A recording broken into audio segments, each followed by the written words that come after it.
Hello, my name is Delfino Farfan. This is my speech. This is my presentation analysis speech. I've chosen to analyze George W. Bush's bullhorn speech that he gave on September 14th, 2001. George W. Bush, who is he? He was our 43rd president. He was a great president. He led us through some dark times in our country's history. He led us through Katrina. He led us through 9/11, most importantly. Let's see. George W. Bush was an interesting man, so of course he had an interesting life.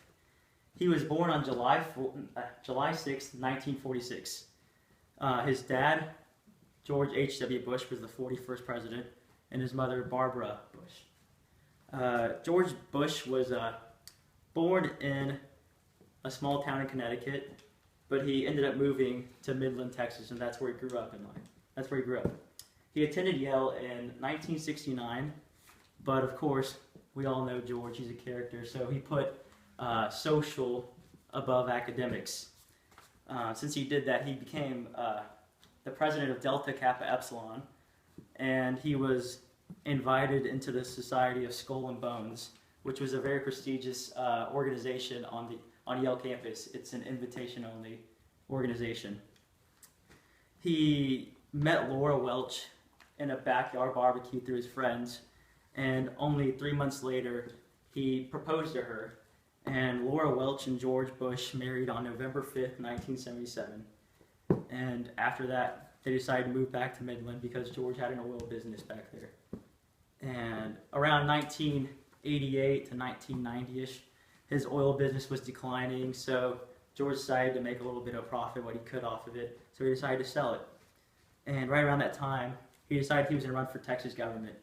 So in 1992, George Bush ran for governor of Texas, where he beat out the incumbent, Ann Richards. After having a successful 8 years or so as a Texas governor, George Bush decided to run for president of the United States in 2000, where he won a very controversial election against Al Gore. Let's see. And he was president of the United States from 2000 all the way to 2008. Let's see. George Bush had a very challenging presidency term. He, only 8 months into his election, he had to overcome the big problem that was 9/11. On September 11th, 2001, two terrorists flying planes flew into the World Trade Center.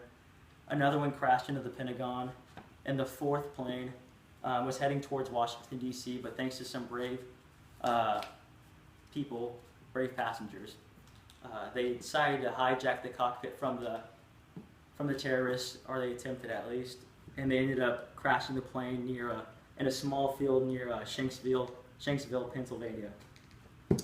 And this was one of the greatest tragedies in the U.S. up to date, in just pure numbers. A total of 2,996 people lost their life that day, including 19 terrorists. And a total of 600 plus were injured, but not fatally injured. So every tragedy deserves a hero, right? Well, it's where George Bush comes in. On September 14, 2001, George Bush was visiting New York, and he had to see exactly what happened, how it looked, what could be repaired and what couldn't be repaired. And while he was touring Ground Zero, he came upon this big rubble, big pile of nothing but ashes and the remains of the building. And he put his arm around a fireman, and he grabbed a bullhorn, and he decided to give a little speech right then and there, kind of spontaneously. And in his speech, George Bush said, "I can hear you, I can hear you. The rest of the world hears you. And the people who knock these buildings down will hear all of us soon."